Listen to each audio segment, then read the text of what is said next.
16 ඒ කොටසේ 7 ඒ කොටසේ 7 ප්‍රශ්න දෙන්නේ කැපිටල් A හා B අණු ඔමෙගා නියැලී අවකාශයේ සිදු දෙකක් යයි ගනිමු. සුපුරුදු අංකණය PA සමානයි P. PA සමානයි සිම්පල් P. PB සමානයි P බෙදීම 2යි. ඊළඟට වෙනවා PA මෙහෙලේ B. එන PA ඡේදනය B සමානයි 2යි P බෙදීම 3. ගේ පළවෙනි ප්‍රශ්නය අහනවා P ඇසුරෙන් PA ඡේදනය B. P ඇසුර බොහොම සරල ප්‍රශ්නයක්. P ඇසුර PA ඡේදනය B. බැලුවොත් PA මේල බීමට ලියාගන්න තියෙනවා. PA ධන PB යාට දාන්න පුළුවන් සම්මත සූත්‍ර ටික දාගෙන යන්න සම්මත දේවල්. අනුශේෂයෙන් බහිස්කාරයෙන් මොකක්ද කියලා නැහැ. ඒ මොකක්ද කියලා නැහැ. හරිද? ඒ මොකක්ද කියලා නැහැ. ඒ නිසා මෙහෙම දාන්න පුළුවන්. PA කියන්නේ P බෙදීම 2යි. එන PA ඡේදනය B. තව දුරටත් සුළු කරොත් මෙතනින් 3යි P බෙදීම 2. වෙන PA ඡේදනය B. ඊට පස්සේ මෙන්න මෙයාගේ අරන් කියලා දාන්න.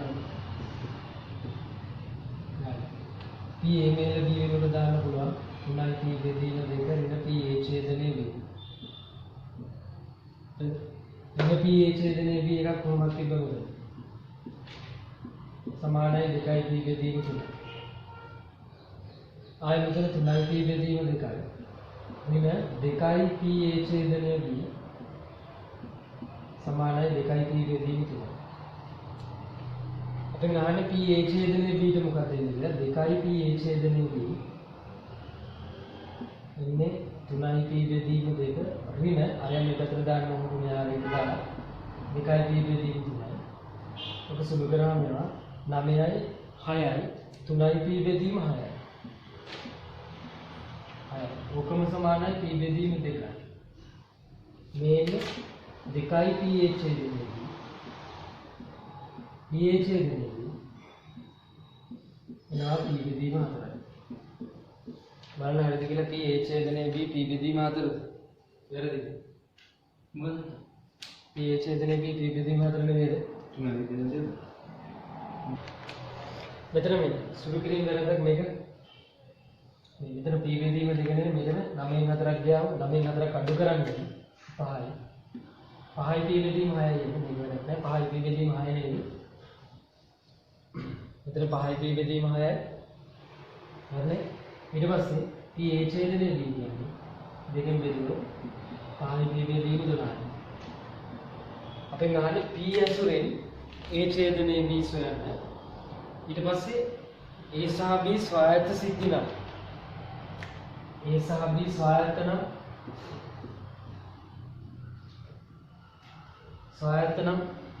නම් මොකද කතන්දරේ?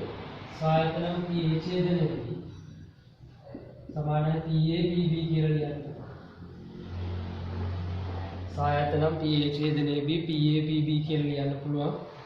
එතකොට අපි දන්නවා A ඡේදනය B මෙතන හොයාගත්තා 5යි P බෙදීම 12යි.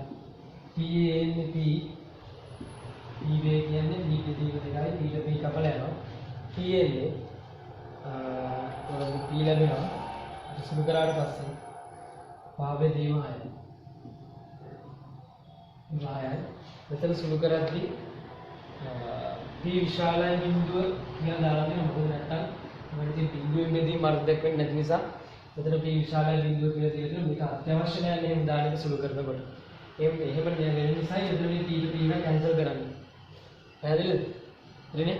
ඊළඟ ගානට යන්න 2016 කීවෙනි ගානද? 8 වෙනි ගාන. ඇප්ලයි දෙන්නේ. එතකොට මේක තියෙනවා මේ මල්ලක පාටින් හැර අනිත් හැම අතින්ම සමානව සුදු බෝල 6යි කළු බෝල 1යි. සුදු බෝල 6යි කළු බෝල 1යි. සුදු බෝල 6යි සහ කළු බෝල 1 අඩංගු වෙයි. එකකට පසුව අනෙක ලෙස ප්‍රතිස්ථාපනයෙන් තොරව කියන්නේ ප්‍රතිස්ථාපනය කියන්නේ නැවත ස්ථාපනය කරනවා. කියන්නේ ආයි අරගෙන නැවත දාන්න නැතුව. කියන්නේ අරගත්ත එක එහෙම තියාගන්නවා. ප්‍රතිස්ථාපනයෙන් තොරව බෝල දෙකක් සසම්භාවී ලෙස හමු ලෙස මල්ලෙන් නිවැරදිව ගනු ලැබේ.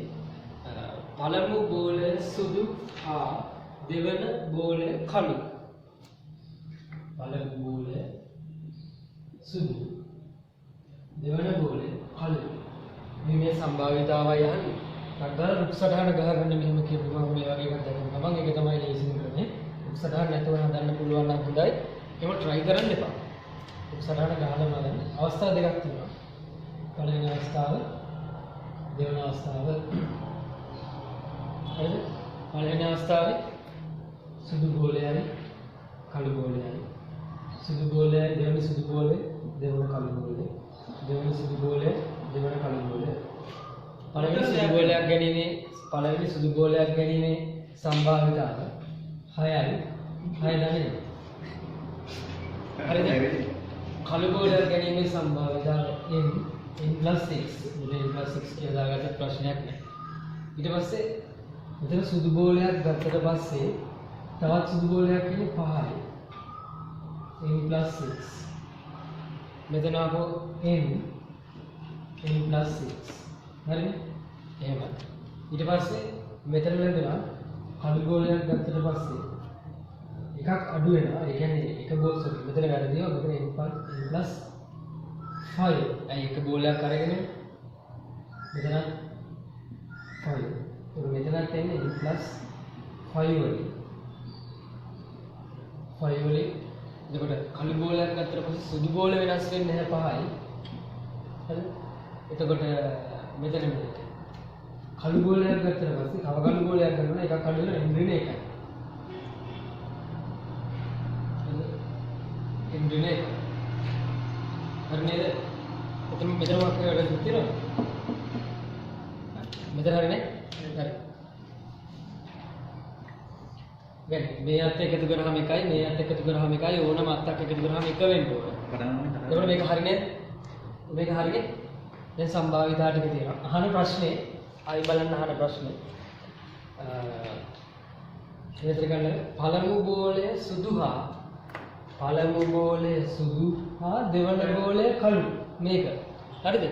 පළමු බෝලය සුදු වෙලා දෙවන බෝලය කළු වෙන එකම අවස්ථාවේ තියෙන මෙන්න මේ අවස්ථාව විතරයි.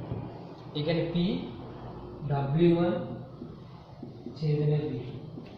අන්නේ සම්භාවිතාව දීලා තියෙනවා. 4 බෙදීම 5යි.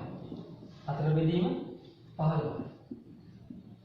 එතකොට මේ සම්භාවිතාව කියන්නේ මෙතෙන් අසම්භාව්‍ය සම්භාවිතාව ආරගෙන ගන්න පුළුවන් PW1 P W1 D ඇතුළත B2. හරිද? කොහොමද? එතකොට PW1 කියන්නේ මොකද? මෙයාගේ සම්භාවිතාව මේක. 6 මේ අසම්භාව්‍ය සම්භාවිතාව. දුන කියන්නේ W1 D ඇතුළත B2 කියන්නේ මේක. යතු දෙකේ සම්භාවිතාව දෙක ගුණ කරලා දැම්ම නම් ඒ අසම්භාව්‍ය සම්භාවිතාව දාන්න ඕනෙම නැහැ.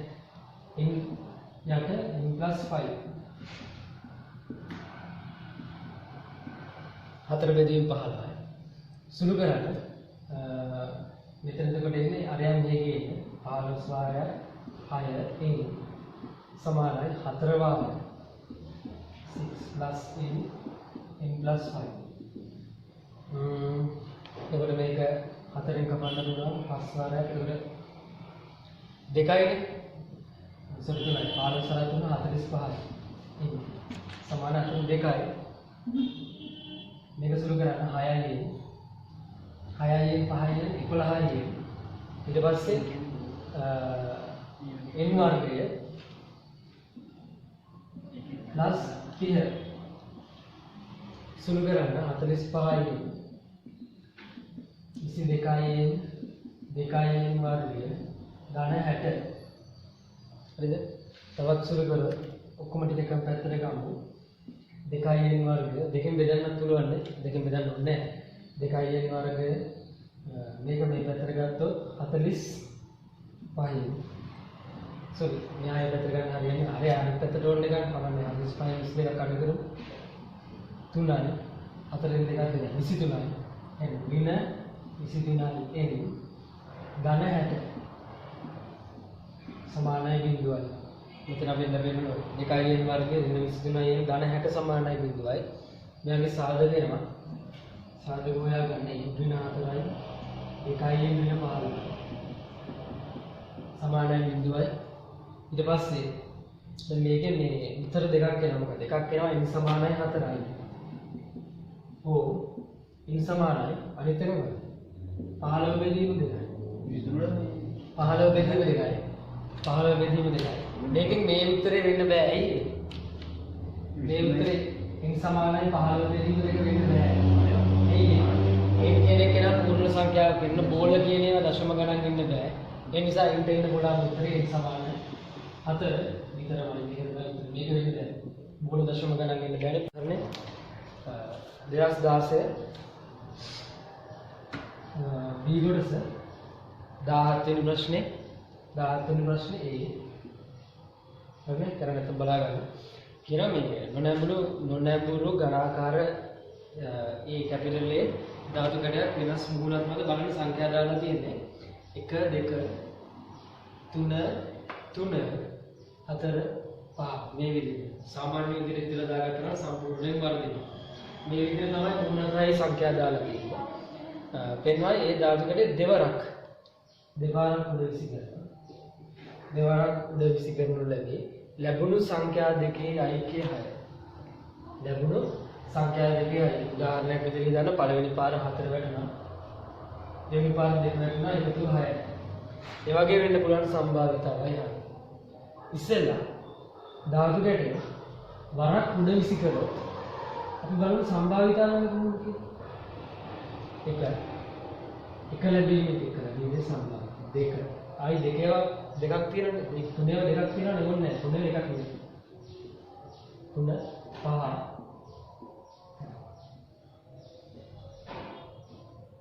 එතකොට නෑ pn අවදාගන්න. එකපාරක් උඩ විසි කරාම එක ලැබීමේ සම්භාවිතාව කියන්නේ. එක ලැබීමේ සම්භාවිතාව කියන්නේ 6 එකයි. එක ලැබීමේ සම්භාවිතාව 6 එකයි. දෙක ලැබීමේ සම්භාවිතාව 2 ඉලක්කම් 1යි 6 එකයි 6 එකයි. තුන ලැබීමේ සම්භාවිතාව තුනේව දෙකක් තියෙනවා 6 2යි. තුනේ ඉලක්කම් දෙකක් තියෙනවා තුන ලැබීමේ සම්භාවිතාව තුනේ ඉලක්කම් 2යි. දෙපාරක් අවස්ථාව වෙනවා. ඒකෙන් තුනෙන් එක. පාර ලැබීම 6යි. ආයෙ 6යි. මේ ටික සංඛ්‍යාව එකපාරක් උඩ විසි කරාම මෙන්න මේ සම්භාවිතාව තියෙන මේ සංඛ්‍යාව ලැබෙනවා. නෝමල් ධාතු කඩයක් වගේ නෙවෙයි. 6ක් නෑ. මෙතන සම්භාවිතාව දින ලැබෙන්නේ. පැහැදිලිද? මෙතන 4 ලැබීමේ සම්භාවිතාව 5 ලැබීමේ සම්භාවිතාව. එකත් 6 නේ. හරි. දැන් අහන ප්‍රශ්නේ මේක තේරුණානේ එකපාරක් වල විසි කරාම මේ වගේ සම්භාවිතාව එක ලැබීමේ සම්භාවිතාව 6 එකයි. මෙතන විතරයි වෙනසක් තියෙන්නේ. නෝමල් සංඛ්‍යා ටික තිබ්බනම් ඔක්කොටම වෙන්නේ 6 එකයි. ඒක වෙනස් කරන්න ඕන නිසා තමයි හැමදේම. එකතුව 6 වෙන්නේ. එකතුව අවස්ථා දෙකක් දාන්න. දෙකක් දැම්මා කියලා මේ සම්භාවිතාව වෙනස් වෙන්නේ නැහැ. එකතුව 6. එකතුව 6 නෙවෙයි. එකතුව 6 වෙන්න පුළුවන් ආකාර මොනවද? 1 ධන 5 6. ආයි 5 ධන 1 තව අපිට ගන්න දෙක පළවෙනි අවස්ථාවේ 2 දෙවෙනි අවස්ථාවේ 7. පළවෙනි අවස්ථාවේ 4 දෙවෙනි අවස්ථාවේ 2 සංකරණ සංයෝජන වගේමයි. ඊට පස්සේ තව එකක් තියෙනවා. 3යි 3යි නෑ. අවස්ථා දෙකේදීම 3 ඉලක්කම් වැටෙන 3 ඉලක්කම් දෙකකුත් තියෙනවා. ඒක ප්‍රශ්නයක් නෑ. පළවෙනි අවස්ථාවේ 3 වැටෙනවා. දෙවෙනි අවස්ථාවේ 3 වැටෙනවා. දැම්මද කියන්නේ මේ සම්භාවිතා දෙකම සමානයි නේද? මේ දෙකම අපිට එකයි කියලා ගන්න. මේ දෙක අපිට ආය සමානයි කියලා ගන්න. මොකද මේක වෙන්නම ගන්න. මෙහෙම ලැබීමේ සම්භාවිතාව බලන්න. මෙතන පළවෙනි අවස්ථාවේ 1 6 එකයි. දෙවෙනි අවස්ථාවේ පහ වැටීම කියලා ආය 6 එකයි. හරිද? ඉතින් අවස්ථා දෙකේදීම වැටෙනවා කියන්නේ දැන් මේකෙත් ඉන්නේ මේ දෙන්නම් මාරුද? දෙක වාරයක් මේක. දැන් මෙහෙම ලැබෙන පළවෙනි අවස්ථාවේ දෙක ලැබීමේ සම්භාවිතාව කියලා 6 එකයි. ගුණ කිරීම. අයිනේ ගුණ කිරීම දාන්න සහ පළවෙනි අවස්ථාව 1 අවස්ථාව සහ 2 අවස්ථාව සහ නිසා ඡේදනය. ඡේදන නිසා ಗುಣ කිරීම. පැහැදිලිද? සහ නිසායි ಗುಣ කිරීම. දෙවෙනි අවස්ථාවේ 4 අයිනේ. ආයෙ මෙතන 2. ඇයි දෙකේ? මේ අවස්ථාවේ තින්නේ කොහොමද? මේ අවස්ථාවේ මේ දෙන්නම මාරු වෙන්නේ වෙනසක් නැහැ. මෙතෙන් විතරක් මාරු වෙන්න දෙයක් නැහැ. 3නේ. 3නේ නේද? 3නේ නේද? මේ දෙක 3නේ නේද? දැන් මේ ටික මෙතන සුළු කරගත්තොත් 3යි 18 එකයි. අර දෙවරක් එකයි 18 එකයි. මෙතනත් 18 එකයි. මෙතනත් 9 එකයි. ඔය ටික සුළු කරගන්න. මේ තුන් දෙනාම එකතු කරාට පස්සේ ආයෙත් ඉතිරි මොකක් කියනද? ඉතින් ලැබෙනවා 9 2යි. පැහැදිලිද කියලා හිතන්න. ඊට පස්සේ මේ දෙවන G ධාතු කඩයක් තියෙනවා. එයාගේ මූණත් වල තියෙන 2 2 3 2 ප්‍රමාණ 3 4 4 5 ඒ වගේ තමයි දාන්නේ. ඒකෙත් අවස්ථා දෙකක් එයාට උඩ දානවා. එකක් කියනවා මේ B ධාතු කඩේ තියෙන වෙනස් වුණ තුන ධාතු කඩේ දෙවරක් උඩ දෙන්න බෑ. මූණත් දෙකේ icon හරි. කලින් ප්‍රශ්නේමයි එකක් තමයි. හරි. මේකේ තරම් විදිහටම වගුව කරගන්න. ඒකේ සංඛ්‍යා දාලා තියෙනවා දෙකේ ඒවා එකයි. ඊට පස්සේ දෙකේව දෙකක් තියෙනවා. අපි එකක් ගමු. දෙකේව දෙකයි තුනේව එකයි.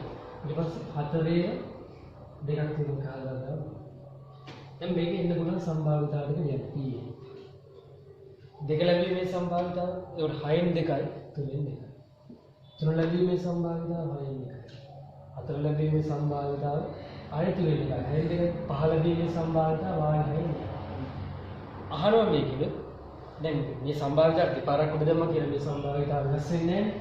මේ සම්භාවිතාවම තමයි ලැබෙන්නේ. එතකොට 6 දැන් මේක 6 ලැබෙන්න පුළුවන් ආකාර බලන්න. 1 4යි 2යි ලැබෙන්න පුළුවන්. 1 පළවෙනි පාර 2යි ඊළඟ පාර මේක මාරු වෙලා ආපහු එන්නේ. එක අවස්ථාවක් කලින් ඉන්නේ. තව වෙන අවස්ථා මේකේ තව තියෙනවා දෙකේව දෙකක් තියෙනවා. නිසා දෙකේව දෙකක් තියෙනවා. ඊට පස්සේ තුනේව දෙකක් තියෙනවා. එතකොට දෙකේව දෙකයි හතරේව දෙකයි තියෙනවා. හතරේව දෙකයි තියෙනවා. තව කොහොමද ලැබෙන්න පුළුවන් අවස්ථා මොනවද තියෙන්නේ? තව ලැබෙන්න පුළුවන් අවස්ථා තව අවස්ථාවක් තියෙනවා. මොකද්ද? 3 මේ හැර 6 ලැබෙන්න පුළුවන් වෙන අවස්ථා තියෙනවා. පළවෙනි අවස්ථාවේ 3, දෙවෙනි අවස්ථාවේ 3. වෙනත් නෑ දැන් ලියන්න.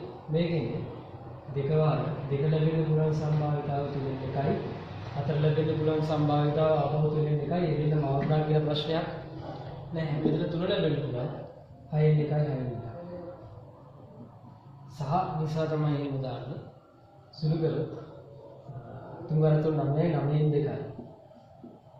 මෙතන ලැබෙනවා 36න් 1යි. මේ දෙන්න එකතු කරලා සුළු කරන්න. එකතු කරලා සුළු කරාම මට හිතෙනවා ලැබෙනවා 4න් 1යි කියන උත්තරය. ඊට පස්සේ ආයි ඊළඟ ටික පටන් ගන්න. ඊළඟ ටිකේ තමයි තියෙන්නේ මොකක්ද? බේස් ප්‍රමේය. ඒකේ අන්තිම කොටස අරනේ අන්තිම කොටස තියෙන්නේ බේස් ප්‍රමේය. අන්තිම කොටස තියෙන්නේ මේ දැන් A හා B මේ AB ධාතු කඩ දෙක හතර දෙකක් ගන්න AB ධාතු කඩ දෙක පෙට්ටියකට දානවා. පෙට්ටියකට දැම්මම ලැබෙන්නේ එක් ධාතු කඩයක් සසම්භාවය. පෙට්ටියකට දාලා එක ධාතු කඩයක් සසම්භාවයෙන් තෝරාගෙන දෙවරක් උඩ දානවා. මේ පෙට්ටියකට දාලා පෙට්ටිය එකක් අරගෙන ඒක දෙවරක් උඩ දානවා. අහන ප්‍රශ්නේ ලැබුණු සංඛ්‍යා දෙකේ 6 බව දී ඇති. ලැබුණු සංඛ්‍යා දෙකේ එකතුව 6 බව දී ඇති විට පෙට්ටියේ ඉවතකට ධාතුකට A. අහලා තියෙන ප්‍රශ්නේ සිංහලෙන් ලියමු P. ඒක තමයි හොඳ කරන්නේ. කොහොමද? දී ඇති විට කියන්නේ මේ දී ඇති විට තමයි ස්ලෑෂ් එක. අපි රිවර්ස් එකෙන් නම් ගාන ලියන්න ඕනේ. එතකොට ලැබුණු සංඛ්‍යා දෙකේ ඓක්‍ය හය. ලැබුණු සංඛ්‍යා දෙකේ ඓක්‍ය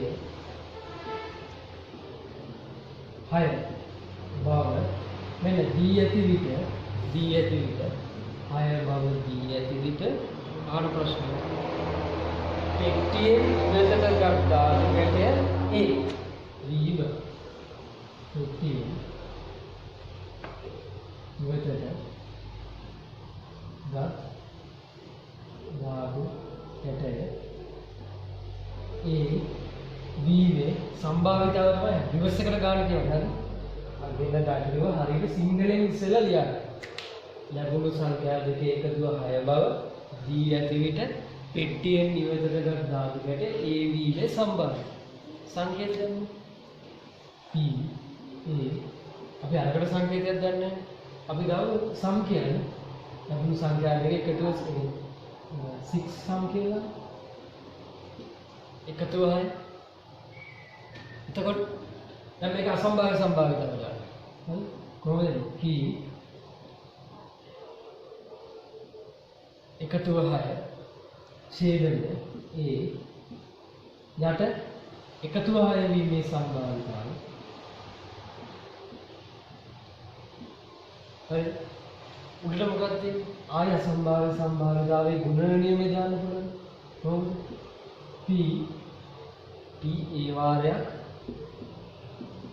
P AD ඇති විට 6 එකතුව 6 වීමේ සම්භාවිතාව.